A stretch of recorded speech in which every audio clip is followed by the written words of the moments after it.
अस्सलामुअलैकुम। Sports world में आपको खुशामदीद कहेंगे। मैं हूं हिफ्सा इम्तियाज। अब से थोड़ी देर बाद ही पाकिस्तान और वेस्ट इंडीज के दरमियान सीरीज का फैसला कुन वनडे खेला जाएगा, जो दोनों टीम्स के लिए बहुत अहम है। पाकिस्तानी टीम में क्या तब्दीलियां मुतवक्के हैं? मीडिया रिपोर्ट्स के मुताबिक एशिया कप के स्क्वाड के लिए इंडियन सिलेक्टर्स ने इब्तदाई मुशावरत भी शुरू कर दी है और पाकिस्तानी स्क्वाड का ऐलान भी जल्द मुतवक्के है। इसके साथ साथ हैदर अली के इंग्लैंड में केस की तफसीलात पर भी बात करेंगे। और इस वक्त ऑस्ट्रेलिया और जनूबी अफ्रीका के दरमियान इस वक्त दूसरा T20 खेला जा रहा है और पाकिस्तान स्पोर्ट्स बोर्ड और पाकिस्तान हॉकी फेडरेशन में इख्तलाफात और इख्तलाफ राय की दूरियां बढ़ रही हैं। और इसके साथ साथ फुटबॉल शायकीन के लिए खबर यह है कि सुपरस्टार रोनाल्डो ने अपनी दोस्त को मंगनी की अंगूठी पहना दी है और इस पर उन्हें मुबारकबादों का सिलसिला भी दिया जा रहा है। इन तमाम मौज़ूआत को डिस्कस करेंगे। मेरे साथ स्टूडियो में मौजूद हैं जाहिद मकसूद साहब, यूसुफ अंजुम और हमारा साथ दे रहे हैं सलीम खालिक साहब भी। आप तीनों को वेलकम कहूँगी। उम्मीद करती हूँ आप लोग खैरियत से होंगे। जाहिद साहब, आपसे आगाज़ करती हूँ। अब यकीनन ये फैसला कुन मैच है, सीरीज़ 1-1 से बराबर है और आज के मैच से यकीनन जो भी टीम जीतेगी वो सीरीज़ भी जीत जाएगी। 6 बजे टॉस होगा और आपको क्या लगता है आज का टॉस जीत कर किसको पहले बैटिंग करनी चाहिए? क्योंकि वेदर रिपोर्ट भी है कि आज भी बारिश के बहुत ज़्यादा चांसेस हैं, पिच गीली और सुस्त हो सकती है। देखिए, कंडीशंस ऐसी हैं ट्रिनिडाद की, इब्तदाई 2 मैचों में अगर आप सामने रखें तो लगता तो ये है कि जो टीम टॉस जीतेगी वो पहले बॉलिंग को ही प्रेफर करेगी, क्योंकि दोनों मैचों में ऐसा हुआ और टॉस अहम किरदार अदा करेगा, जैसा कि पहले 2 मैचों में भी था। और इब्तदाई मैच में तो खैर मोहम्मद रिजवान का, हमारे कप्तान का, ये भी कहना था क्योंकि पिच के बिहेवियर का नहीं पता, कंडीशंस का नहीं पता।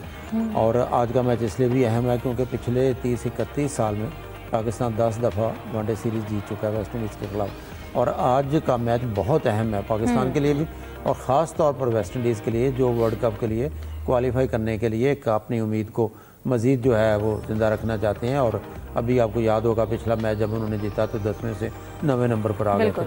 और इसलिए आज की टीम में जो मोटी अगर बात की जाए तो ये है कि 5वें बॉलर की शदीद कमी महसूस की गई पाकिस्तानी टीम में दूसरे प्लेइंग 11 के लिए दूसरे वनडे में। और एक ऐसा मौका था जब आपने पार्ट टाइम बॉलर्स लगाए, उन पे वो बहुत अच्छा खेले वेस्ट इंडीज़ के प्लेयर। और बल्कि पाकिस्तानी टीम में हस्बे आदत जो है, आपको याद होगा, कहीं ना कहीं सीरीज़ में इंटरेस्ट डाल देती है और मैच जो है दूसरी कम जीतती है और हमारी टीम ज़्यादा लूज़ कर देती है। तो बहुत बड़ी तब्दीली का चांस कम है क्योंकि बाहर आपके पास इतना स्टॉक ही बाहर मौजूद नहीं है, इसको आप शामिल करेंगे। बैट्समैनों में मोहम्मद हारिस बाहर मौजूद हैं, अलबत्ता बॉलर्स में एक 5वां बॉलर या ज़्यादा से ज़्यादा अगर रोटेशन पॉलिसी पर अमल किया जाए, जिसका दावा भी करती है टीम इंतज़ामिया, तो फिर एक ही बनती हो सकता है शाहीन की जगह नसीम शाह को वापस ले आए, जिन्होंने पहले मैच में बाद में तो मार खाई थी, इब्तदाई ओवर्स अच्छे किए थे। उनके साथ हसन अली हैं, फ़हीम अशरम की शमूलियत का अलबत्ता फैसला कंडीशन को सामने रख कर किया जा सकता है। अलबत्ता पिछले मैच में यही कहा जा रहा था कि सुफियान और इब्रार अगर दोनों को शामिल कर लेते तो टीम के लिए ज़्यादा बेहतर होता। बिल्कुल। सलीम साहब, आपको क्या लगता है? वैसे तो बेंच स्ट्रेंथ की भी अगर बात की जाए तो वो उतनी अच्छी नहीं है, लेकिन फिर भी आपको लगता है कि क्या तब्दीलियां मुतवक्के हैं आज की प्लेइंग 11 में?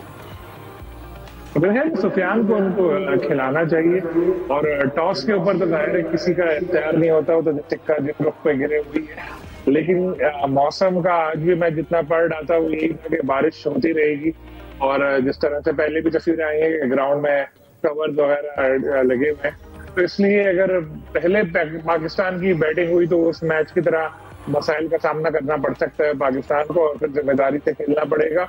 और अगर पहले बॉलिंग हुई तो शुरू से इतना प्रेशर रखना होगा वेस्ट इंडीज को कि बड़ा स्कोर ना करने दें, ताकि फिर हावी होने का मौका मिले। और जो इस तरह की पिचेज है वहां पर बड़ा स्कोर पाकिस्तानी बैटर्स के लिए भी मसाइल का बायस बन सकता है। तो सबसे मेन चीज यही है कि जिस तरह पहला मैच हम हारे थे 6 साल बाद उनसे मैच हारे, अब पता नहीं कितने अरसे बाद कोई सीरीज हारना का खतरा हो चुका है, तो बहुत कुछ स्टेक पे लगा है पाकिस्तान के लिए भी। ये तो बहुत ज्यादा एहतियात का पाकिस्तान को मुजाहरा करना पड़ेगा और अपने साख बचाने के लिए बहुत इंपॉर्टेंट है पाकिस्तानी टीम के लिए कि मैच जीते। बिल्कुल।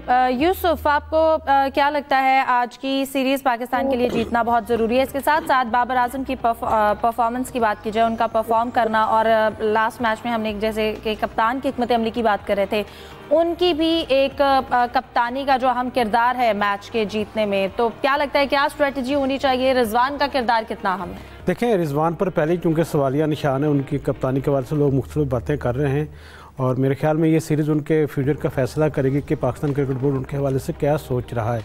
रिजवान को अपनी परफॉर्मेंस बैटिंग के साथ साथ अपनी कीपिंग और कप्तानी के फैसलों को बेहतर बनाने की ज़रूरत है। अभी तक उनकी जो फैसले हैं इतने ज़्यादा अच्छे नहीं हुए, जिसकी वजह से पाकिस्तान को नाकामी का सामना भी करना पड़ा। अब क्योंकि ये एक फैसलाकुन मैच है पाकिस्तान के लिए, क्योंकि सीरीज़ बहुत अहम है पाकिस्तान के लिए जीतना, वरना फिर हम इससे भी नीचे जा सकते हैं रैंकिंग पॉइंट्स में, जो पाकिस्तान क्रिकेट बोर्ड किसी तौर पर भी बर्दाश्त नहीं कर पाएगा। तो मेरे ख्याल में ये इम्तिहान होगा मोहम्मद रिजवान का। उसके साथ साथ बाबर आजम की बैटिंग के हवाले इतनी तौर पर काबिल तशवीश है कि उनकी जो फॉर्म में अभी तक उसकी वापसी नहीं हुई।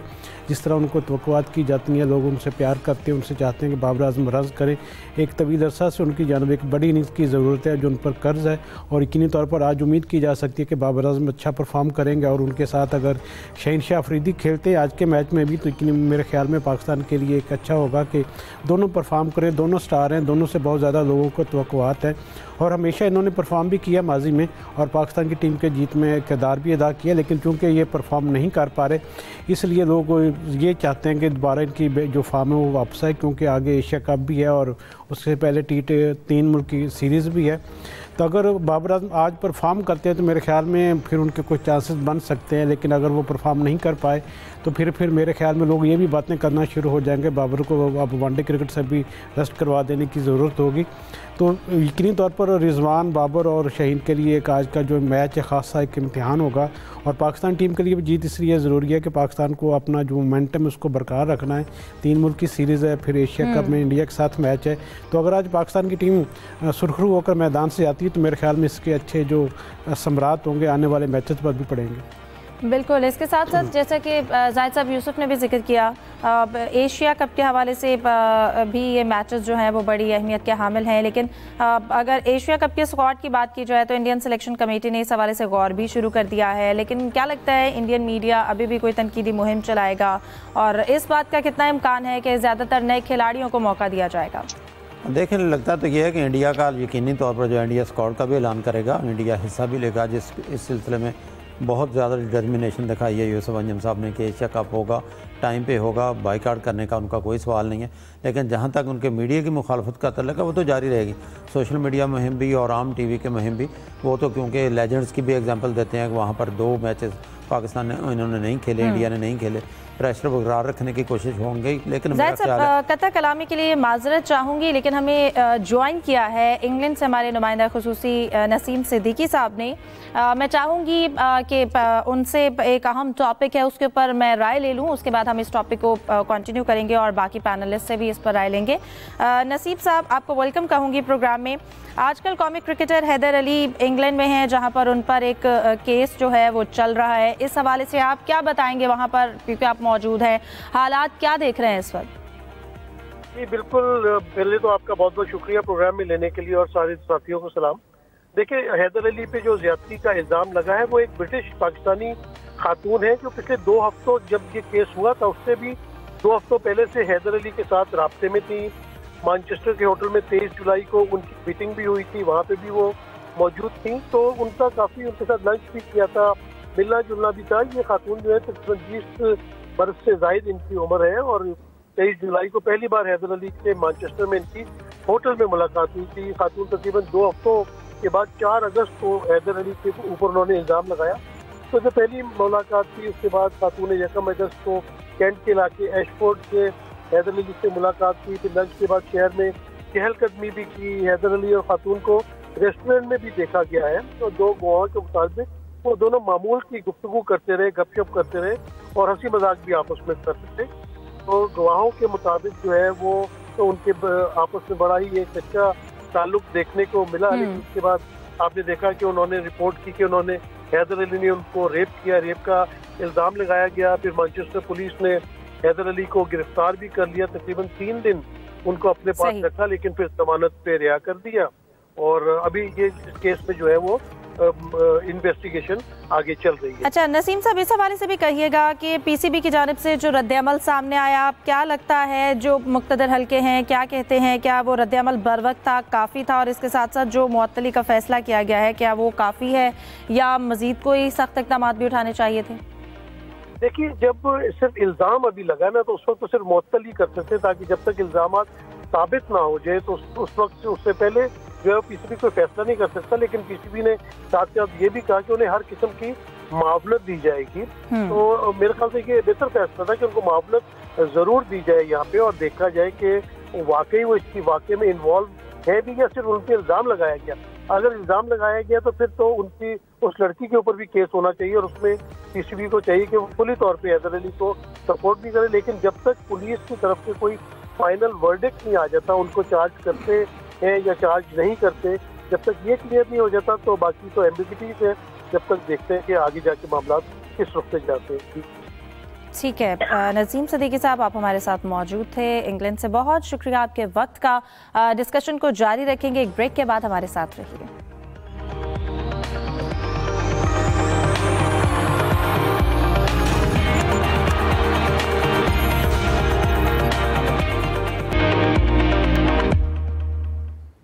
Welcome back. सलीम साहब, आपसे जानना चाहूंगी, क्विकली आंसर कीजिएगा, आज के मैच में कितना टारगेट सेट होना चाहिए पाकिस्तान के लिए? देखिए, अगर पूरा मैच हो और अगर पहले बैटिंग हो तो बिल्कुल 250 तक तो जाना चाहिए पाकिस्तान को। कि पिच का पता नहीं है, टॉस का भी नहीं पता, हम अपना ख्याल ही जाहिर कर रहे हैं। उसके बाद फिर बॉलिंग भी अच्छी करनी पड़ेगी, क्योंकि पहले आपने देखा कि स्कोर बन चुका था इतना। लेकिन एटलीस्ट कम से कम तो होना चाहिए। बाहर की एशियन पिचेस तो चले, वहां पे तो 300 प्लस भी जाते हैं, यहाँ तो जिस तरह कंडीशन लग रही है तो ऐसे ही बेहतर है। बाकी क्विकली आपने कहा था तो जाहिद साहब, what do you think, how many runs will be enough? ये तो डिपेंड करता है ना, अब टॉस कौन जीता है, पहले बैटिंग कौन किसकी बारी आती है। मुश्किलात होंगी पाकिस्तान के लिए अगर पहले बैटिंग करती है, लेकिन जैसा सलीम साहब कहते हैं 250 260 होगा तो फिर फाइटिंग कहा जा सकता है। और थोड़ा सा मार्जिन देना पड़ेगा हमारे बॉलर्स को उनको रोकने के लिए। यूसुफ, देखें हिफ्जा, ये पाकिस्तान के लिए मैच चूँकि खासा अहमियत का हामिल है, तो मेरे ख्याल में पाकिस्तान ने इन दो गलतियाँ जो 2 मैचेस में की हैं, आज उनसे बेहतर प्लानिंग के साथ मैदान में उतरेंगे, और 200 से ज़्यादा अगर स्कोर होगा तो फिर मेरे ख्याल में पाकिस्तान की कामयाबी के इम्कानात भी खासे रोशन रहेंगे आज के मैच में। ठीक है, आज के प्रोग्राम का वक्त खत्म हो जाता है। आप तीनों मेहमानों का बहुत शुक्रिया। आज के प्रोग्राम से दीजिए इजाज़त, कल आपसे मुलाकात होगी। अल्लाह हाफिज़।